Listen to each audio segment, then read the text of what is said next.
Hi guys, hello. मेरा नाम अभिनव है और ये अभिषेक। हम्म। तो आज का हमारा टॉपिक होने वाला है AI influencer versus human influencer. So Abhishek, ये बताओ हाँ कि भाई। एआई इन्फ्लुएंसर होता क्या है इन सिंपल वर्ड्स, ठीक है?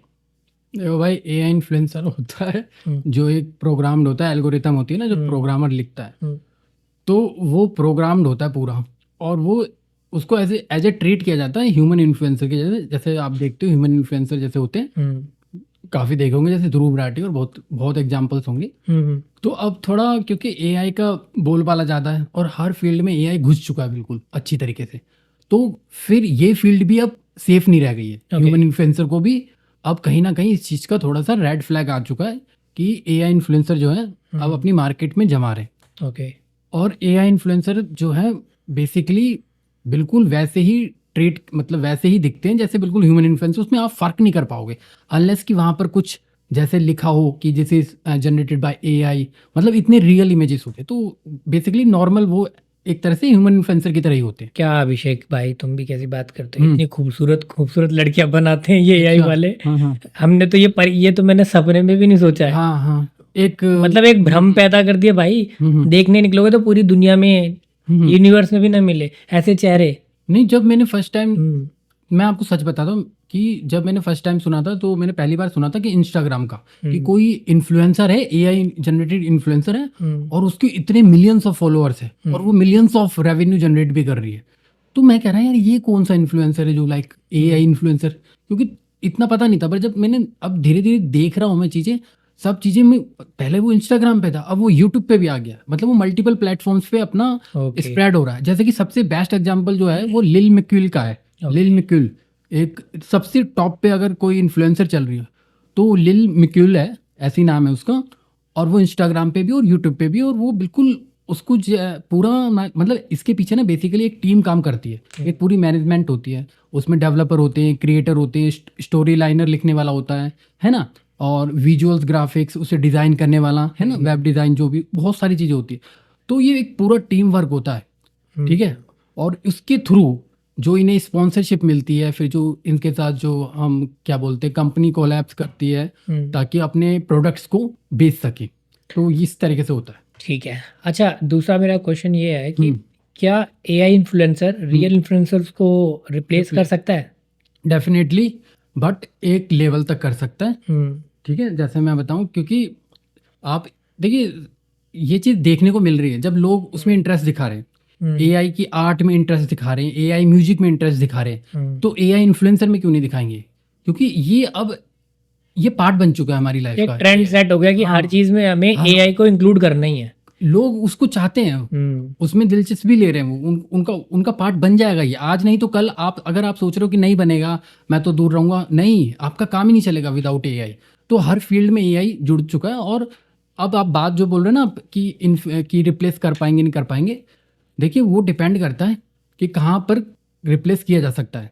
अगर आप एम्पैथी की बात करते हैं, पैरासोशल रिलेशनशिप की बात करते हैं, ठीक है। पैरासोशल रिलेशन मतलब कि जब एक जो देखने वाला जो है बंदा है ना, ऑडियंस, वो उसको ऐसा लगता है जो ह्यूमन इन्फ्लुएंसर है, जो जैसे ध्रुव राठी, उसके साथ उसका एक ऐसा रिलेशन बन जाता है कि अगर वो उसकी पर्सनल लाइफ से भी बिल्कुल जुड़ी हुई बातों को अपने पे लेता है कि मतलब ध्रुव राठी की फैमिली में कुछ हुआ तो उसको उसको दुख होता है। तो एक ऐसी कनेक्टिविटी है, वो कनेक्टिविटी आप एआई इन्फ्लुएंसर के साथ नहीं कर सकते, क्योंकि लोगों को इतना आइडिया तो रहता ही है कि ये एक एक विजुअल आर्ट है, विजुअल आर्ट है, ठीक है।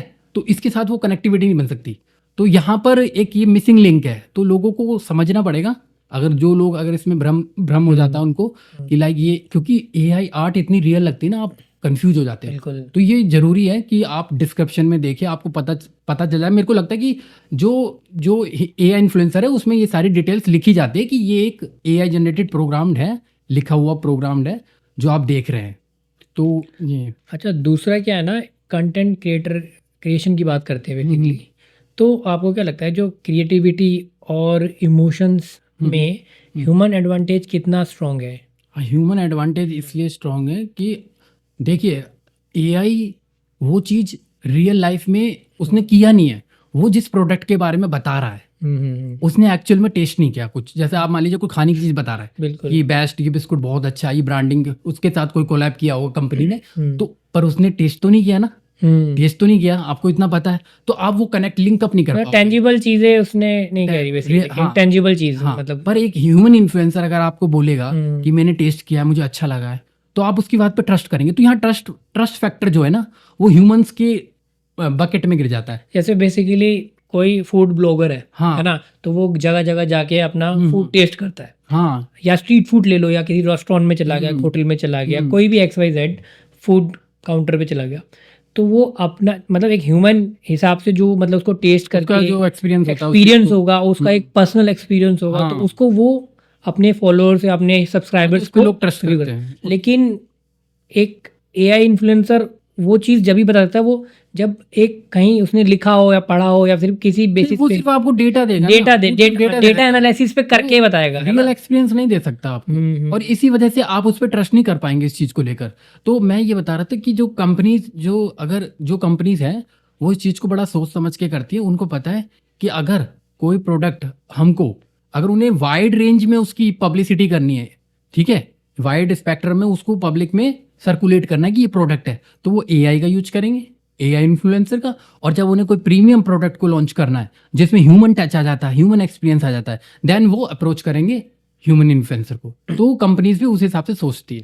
ओके, चलो ये बात हो गई कि मतलब कंटेंट क्रिएशन कैसा है उनका। हाँ। अब बात करते हैं कि एक्चुअल में हम्म, कॉस्ट क्या आती है बेसिकली AI इन्फ्लुएंसर की cost versus human human influencer की कॉस्ट। तो मतलब इसमें एक्चुअल में ग्राउंड रियलिटी क्या है?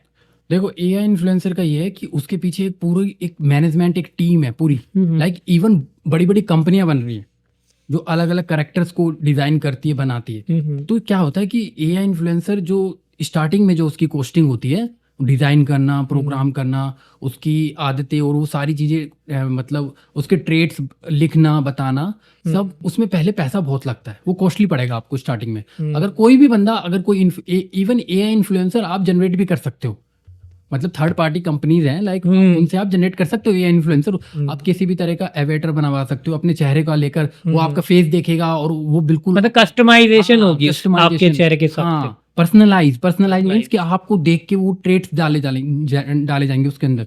तो स्टार्टिंग में वो महंगा पड़ेगा, पर जो उसकी आगे की कॉस्टिंग होगी वो बहुत लो हो जाती है, क्योंकि वो क्वालिटी जो क्वांटिटी एक बार वन टाइम होता एक है। बार ही बना दिया, फिर आपको एक कोड चेंज करना है। जैसे टी शर्ट ब्लू पहनी है, तो अब मैं कोड में सिर्फ ब्लू की जगह येलो लिख दूंगा। बिल्कुल। अब मैं आपको ह्यूमन इन्फ्लुएंसर का क्या है कि स्टार्टिंग में तो वो बेसिकली आपको सस्ता पड़ेगा, ठीक ठाक आपको ठीक रेट में आपको लग जाएगा। वो डिपेंड करता है कि वो कितना बड़ा इन्फ्लुएंसर है, डिपेंड करता है उसकी कॉस्ट क्या हो सकती है ना।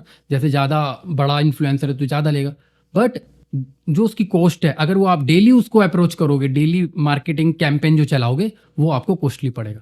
तो ये एडवांटेज है। ये डिपेंड भी करता है कि कौन से प्रोडक्ट आप मतलब स्पॉन्सर करना चाहते हो, तो डिपेंड करता है वो इस तरीके से। अच्छा, दूसरा मेरा एक और चीज़ है कि जैसे ह्यूमन इन्फ्लुएंसर्स हैं, उनको कई तरह से कलाब मिलते हैं, स्पॉन्सर्स मिलते हैं, है ना, एडवर्टाइजमेंट मिलते हैं। तो आपको क्या लगता है कि बेसिकली जो ब्रांड को किस सिचुएशन में AI इन्फ्लुएंसर को चूज करना चाहिए? AI इन्फ्लुएंसर को तब चूज करना चाहिए, मैंने जैसे बताया, कि अगर आपको अपने प्रोडक्ट को वाइड स्पेक्ट्रम, बहुत ही ग्लोबली बहुत ज़्यादा स्प्रेड करना है, जहां पर आपको सिर्फ प्रोडक्ट की अवेयरनेस दिखानी है, प्रोडक्ट के बारे में बताना पब्लिक को कि ये प्रोडक्ट है मार्केट में। और जब आपको कोई प्रीमियम प्रोडक्ट आप लॉन्च करते हैं जिसमें ह्यूमन टच आ जाता है, देन आपको ह्यूमन को मतलब अप्रोच करना। ऐसा नहीं लगता आपको कि अगर सपोज कोई ब्रांड अगर AI इन्फ्लुएंसर को चूज करता है फॉर प्रमोशन और ब्रांड के लिए, तो उसका जो मतलब ब्रांड है वो लूज कर जाएगा, इंस्टेड ऑफ कि अगर कोई वो ऐसी पर्सनालिटी को ऐसे ह्यूमन इन्फ्लुएंसर को करे जो ऑलरेडी पब्लिक फिगर ज्यादा बढ़िया है उसकी। अब मैं बताता हूँ आपको कि AI इन्फ्लुएंसर के अंदर कोई फ्लॉज तो होते नहीं किसी भी तरीके, मतलब उसमें आप कोई स्कैंडल नहीं होगा उसका, no controversies, zero controversies, zero scandal. क्यों? क्योंकि उसे कंट्रोल किया जा रहा है एक टीम के द्वारा, पीछे टीम लिख रही है ना, उसको कंट्रोल कर रही है। स्कैंडल्स कैसे हो सकते हैं डिजिटल चीज के? नहीं हो सकते, पर एक ह्यूमन इन्फ्लुएंसर के स्कैंडल्स, कॉन्ट्रोवर्सीज हो सकती है। तो यहाँ पर अगर जो प्रोडक्ट मान लो कि तो यहाँ पर जो प्रोडक्ट की जो वो बोल रहे हैं ना कि अगर AI इन्फ्लुएंसर ने कुछ गलती कर दी, कोड कुछ गलत चीज बोल दी गई है, तो उसकी संभावना बहुत कम होती है, ठीक है, क्योंकि इसे कंट्रोल किया जा रहा है पीछे। पर ह्यूमन इन्फ्लुएंसर में एरर होते हैं, उनके अंदर गलती करने की गुंजाइश होती है, समझ रहे हो। वही पर ये गलती जो, तो उधर वहां पर देखा जाए तो प्रोडक्ट की जो सेल है उसके अंदर प्रॉब्लम आ सकती है, ठीक है ना। तो यहाँ पर प्रॉब्लम कंपनी, ये थोड़ा सा लाइक बैलेंस करके देखने वाली बात है। जब अगर कंपनी को वाइड स्पेक्ट्रम में भेजना है और वो नहीं चाहती कि उनके प्रोडक्ट कहीं से भी उसकी सेल घटे, तो वो एआई इन्फ्लुएंसर को अप्रोच करेगी। और जब उन्हें लगता है कि एक रियल एक्सपीरियंस उन्हें दिखाना है, एक रियल एक्सपीरियंस किसी बंदे से, तो वो ह्यूमन इन्फ्लुएंसर को देखेगी। ओके। ठीक है। दूसरा मेरा जो चौथा सवाल आपसे है वो ये है कि बेसिकली जो ऑडियंस है उनका इम्पैक्ट क्या पड़ता है एंगेजमेंट, लाइक जो एंगेजमेंट ऑथेंटिसिटी होती है बेसिकली Authenticity, एआई हाँ, इन्फ्लुएंसर सच्चाई, की। हाँ। सो क्या एआई पे लोग जनरली रिएक्ट करते हैं या करेंगे? नहीं, इतना रिएक्ट नहीं करेंगे, क्योंकि लोगों को अब एक तो अवेयरनेस बहुत हो गई। एआई कोई नई चीज़ तो है नहीं, नई टेक्नोलॉजी, तो लोगों को पता है कि एक डिजिटल प्रोग्राम है। हो सकता है कि मे बी 5% लोगों को नई आइडिया हो इस चीज़ का और वो बहुत ज़्यादा रियल समझ रहे हो उस चीज़ को, बट ये है कि धीरे धीरे टाइम टू टाइम उन्हें समझ में आ जाएगी। पर हाँ, कहीं ना कहीं इतना इम्पैक्ट नहीं पड़ता एआई की बातों का, क्योंकि वो सिर्फ उसके विजुअल्स से कनेक्ट हुए हैं। जो पब्लिक है, ऑडियंस, वो उसकी खूबसूरती, विजुअल्स, इन सब चीज़ों से अट्रैक्ट हो रहे हैं। बट अगर वो ह्यूमन इन्फ्लुएंसर की बात करते तो वहाँ पर एक कनेक्टिविटी अलग होती है, ठीक है ना। तो क्या ऑडियंस को फ़र्क पड़ता है कि ये इन्फ्लुएंसर रियल है या एआई है? नहीं, वो डिपेंड नहीं करता। वो इतना रिएक्ट नहीं करेंगे, उनको पता होगा तो। अगर पता होगा तो वो ह्यूमन इन्फ्लुएंसर की बातों पर ही रिएक्ट करेंगे। वो एआई इन्फ्लुएंसर पे इतना रिएक्ट नहीं करेंगे, क्योंकि उनको पता होगा इस चीज़ का कि ये प्रोग्राम्ड है यार, इनकी गलती नहीं है। हाँ, इनके पीछे जो कंट्रोल कर रहे हैं उनकी गलती होगी। तो अकाउंटेबिलिटी की बात मैं एक ऐड कर दूं आपको, जो कि अकाउंटेबिलिटी किसकी होगी अगर कोई जिम्मेदार है। हाँ वही। तो अगर मान लो कि अगर कोई गलती होती है एआई इन्फ्लुएंसर से, तो वो एआई इन्फ्लुएंसर तो एक विजुअल है, उसके पीछे जो टीम है वो बहुत सारी है।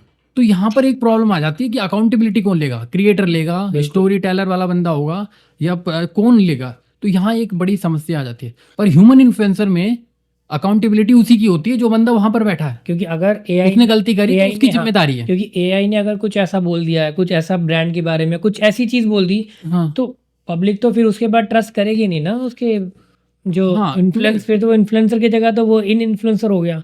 नहीं, ट्रस्ट गलत तरीके से मिसलीड कर रहा है, मतलब लोगों ऐसा ना कि ट्रस्ट तो वो ह्यूमन को ही करेगी, पर वहां पर कनेक्टिविटी नहीं है तो ट्रस्ट फैक्टर नहीं आता। जहाँ कनेक्टिविटी नहीं, उनको पता है ना। देखिए, ट्रस्ट फैक्टर वहां आता है जहाँ कनेक्टिविटी हो जाए आपसे। ह्यूमन इन्फ्लुएंसर एक ह्यूमन है, ऑर्गेनिक थिंग है। डिजिटल थिंग के आप साथ कनेक्ट नहीं कर पाते हो, ठीक है। तो उनको पता है। मैं ये बोल रहा हूँ कि कल अगर कुछ प्रॉब्लम होती है तो जवाबदेही किसकी बनेगी? तो अभी तक हमें ये बड़ी कंफ्यूजिंग अभी तक इसके अंदर सिचुएशन बनी पड़ी है कि अगर एआई इन्फ्लुएंसर में गलती हुई, कुछ ऐसी चीज बोल दी गई एआई इन्फ्लुएंसर से जो नहीं बोलनी चाहिए थी, तो उसकी जिम्मेदारी कौन लेगा? अभी तक पता नहीं है, इस चीज का कंफ्यूजन है, क्योंकि वो एक बहुत बड़ी टीम के द्वारा बनाया गया ना। उधर कौन जिम्मेदारी लेगा अभी तक इसके डिसाइड नहीं हुआ। तो इसके ऊपर पॉलिसीज, लॉज और रूल्स एंड रेगुलेशंस और नॉर्म्स बनने अभी इसके अंदर बाकी हैं। पर ह्यूमन इन्फ्लुएंसर के लिए हमें पता ही है कि वो गलत बोलेगा तो उसके लॉज है ना, हर तरह के, तो उसकी जिम्मेदारी पूरी बनती है। ओके।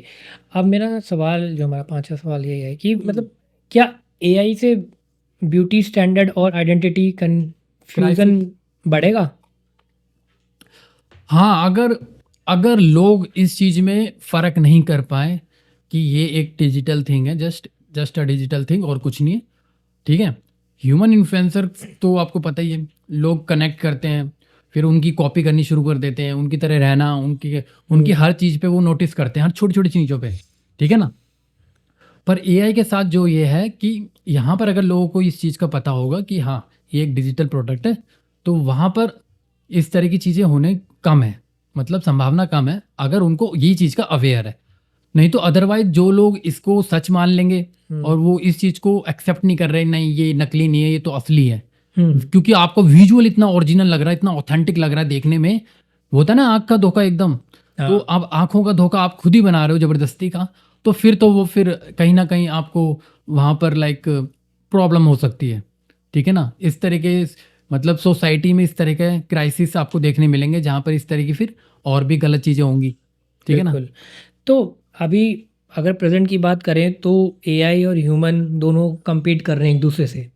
लेकिन अगर मैं बात करूं फ्यूचर आउटलुक की, सो बेसिकली मैं ये पूछना चाह रहा हूँ कि इन फ्यूचर में ऐसा मतलब ह्यूमन इन्फ्लुएंसर किस स्किल पर फोकस करे कि फ्यूचर में एआई से आगे निकल जाए या फिर उसकी हम एक लेवल पे आ पाएँ या उससे अभी थोड़ा आगे निकल पाएँ? मुझे लगता है कि जो ह्यूमन इन्फ्लुएंसर है उनको काफ़ी मतलब ऐसे प्रोडक्ट ऐसी चीज़ों के ऊपर ध्यान देना पड़ेगा जहाँ पर एआई नहीं कर सकता।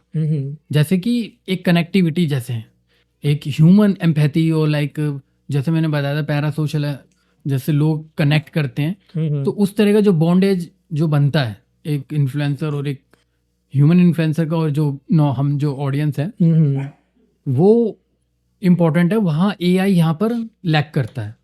ठीक है ना? तो कोशिश यही करनी चाहिए कि हम वो वाली चीज़ें करें क्रिएटिव, जहाँ पर लोगों को एक्चुअल में देखना है। जैसे कि मैं आर्ट वर्क का बात करूँ, जैसे आर्ट वर्क होती है, जैसे अभी आर्ट वर्क देखो आप करवा लो, एआई से करवा लो, परफेक्ट बना देगा।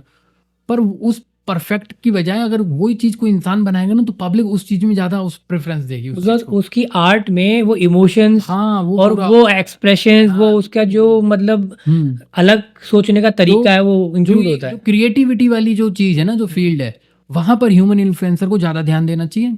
जहाँ पर बॉन्डेज हो, जहाँ पर व्लॉग्स हो, व्लॉग्स देखो मैं व्लॉग्स का बताता हूँ। अच्छा कि व्लॉग्स में क्या ह्यूमन कहीं कहीं जाता है, वर्ल्ड घूमता है दुनिया में, कभी टर्की, कहीं अलग अलग कंट्रीज में अपने एक्सपीरियंस को बताता है। पर एआई इन्फ्लुएंसर से सिमुलेट करेगा वो चीज़, वो तो नकली इंटरनेट पे वो जो भी नकली डेटा पड़ा है वो सबको रिट्रीव हाँ, करके पूछेगा। वो बिल्कुल नकली लगेगा बिल्कुल। तो वो एक जो वो जो असली टच है ना, वो एक ह्यूमन इन्फ्लुएंसर दे सकता है। तो व्लॉग्स में एआई इन्फ्लुएंसर खास नहीं कर पाएगा। ठीक है ना? तो आप इस चीज़ से तो मैं पूरी तरीके से सहमत नहीं हूँ कि बिल्कुल ही रिप्लेस कर देगा एआई इन्फ्लुएंसर ह्यूमंस को। तो ह्यूमंस को बस ये जानने की जरूरत है ह्यूमन इन्फ्लुएंसर को कि वो ऐसी कौन सी फील्ड्स हैं जहाँ पर एआई आ नहीं सकता, और वो यही फील्ड्स हैं क्रिएटिविटी, आर्ट वर्क, स्पोर्ट्स हो गया। हाँ स्पोर्ट्स हो गया। बहुत अच्छा बोला आपने, स्पोर्ट्स। अब देखो एआई क्या, वो सब डिजिटल हो गया ना, उसमें मजा नहीं है। जो ह्यूमन टच, जो बंदा एक्चुअल में खेल रहा है, वो एक अलग एक्सपीरियंस या होता है। फिर एंटरटेनमेंट हो गया बेसिकली। हाँ। इन चीज़ों में इसका मतलब कहने का एक्टिंग हो गई आपका। नहीं, एक्टिंग में मे भी हो सकता है कि शायद एक्टिंग में रिप्लेस हो जाए चीजें, बट जो आपको लगता है कि एक्टिंग में एआई आएगा तो, लेकिन कहीं देखो इमोशंस में अपनी फीलिंग्स को एक्सप्रेस करने में या फिर कुछ ऐसी चीज़ों में वो लैग नहीं करेगा? देखो मैं आपको बता दूं, जैसे कि एक आपने बोला था ना कि ब्यूटी स्टैंडर्ड की बात बोली थी। अब ऐसा भी हो गया है कि जो क्रिएटर्स हैं वो हर तरह के एथनिक, मतलब एथनिक मीन्स टू से कि हर तरह के लोगों को बनाते हैं। वो ब्लैक भी बना रहे हैं, ब्राउन भी बना रहे हैं, उनके पिंपल्स भी दिखा रहे हैं, रिंकल्स भी दिखा रहे हैं। तो वो रियल टच लाने के लिए, ताकि थोड़ा ज़्यादा कनेक्टिविटी हो सके। ठीक है ना?